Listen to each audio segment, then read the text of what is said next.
poeta, pintor, editor y cineasta, Miguel Óscar Menaza nació en Buenos Aires en 1940. A los 20 años publicó su primer libro de poesía y en 1971 fundó el movimiento científico y cultural Grupo Cero.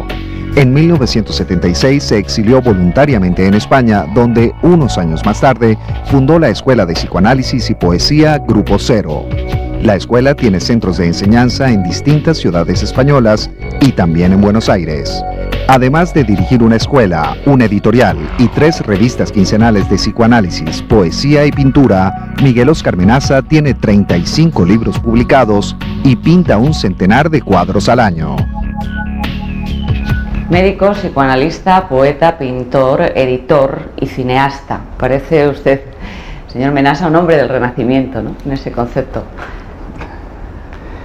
Me hubiese gustado nacer en el Renacimiento, ¿no? Pero pienso que actualmente hay como una apertura a estas cosas que luego hacía al multiempleo artístico, por decirlo de alguna manera, en el sentido de que la gente se ha dado cuenta de que también es dictatorial y también es malo dedicarse a una sola cosa. Es decir, ¿en qué sentido? En el sentido de que los amores únicos producen lesiones cerebrales directamente. Entonces el pintor que no escucha música o no lee poesía o no escribe de vez en cuando alguna carta y se va deteriorando como pintor.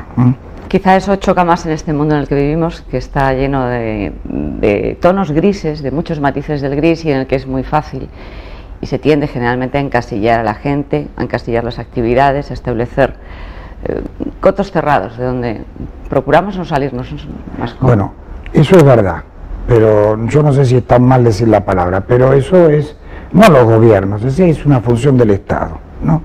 La función del Estado es esto que ahora aparece a la vista, que le llaman globalización.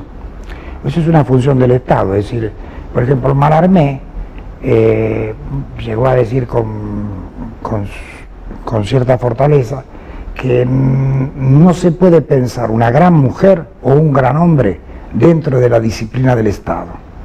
Es decir, que eso que usted dice que es la gente actual, eso no sabemos si es la gente. Eso es lo que el Estado ha hecho de la gente. Pero no sabemos si es el Estado, la sociedad, ¿no? Sí, no, pero lo que pasa es que no sabemos qué pasaría con esa gente. Por ejemplo, yo recomiendo lectura, escritura y pintura al Alzheimer hace 25 años. Ahora han descubierto. Entonces, si han descubierto que el Alzheimer no es exactamente una enfermedad orgánica, ¿no? Ahora los hacen leer, los hacen escribir, los hacen trabajar. Bueno, yo no conozco ningún anciano con Alzheimer que tenga una fuerte actividad creativa. No conozco, no hay, no, es mentira. Puede haberlo, se le murió la mujer, entonces se deprimió. Entonces hizo, pero si no, no hay, porque no es que haya lesiones orgánicas. Pero lo que pasa es que las lesiones espirituales y las lesiones psíquicas, por decirlo de alguna manera, son muy, muy graves, muy importantes. Sobre todo es que no se trabaja mucho el espíritu, ¿no? No trabajamos para mucho. Nada, como si el espíritu fuera una cosa del sujeto, como si... bueno, pasa con la cultura, ¿no? El que se mueve vive en una ciudad culta en Madrid, y el que no se mueve mucho no le llega a la cultura porque no hay una distribución ecuánime de la cultura, ¿no? Así como no hay una distribución del pan, tampoco hay una distribución de la cultura. Entonces, claro, el ciudadano que es activo, que se mueve, tiene cultura, pero el que no es tan activo, no tiene cultura. ¿No? Hablábamos de las múltiples actividades que usted despliega y ha desplegado, y todas ellas basadas mucho en el trabajo, ¿no? No tanto en el concepto clásico de la pintura o de la poesía, de la inspiración, del fenómeno de a la mente se nos vienen estas cosas. Usted trabaja mucho, trabaja muy duro en la pintura y en la poesía. Si le sacamos la palabra duro, estoy de acuerdo con usted. Entonces, digo, ¿qué quiere decir esto? Quiere decir que el concepto de trabajo que me dice que hay fuerza de trabajo, hay un trabajador, hay materia prima, hay instrumentos, y que el resultado de trabajar la materia prima no se puede parecer ni al trabajador, ¿sí?, ni a la materia prima, ni al instrumento. Es decir, si yo hago muchos cuadros que se parecen a los pinceles, no son cuadros. Si hago, ¿no? Vale.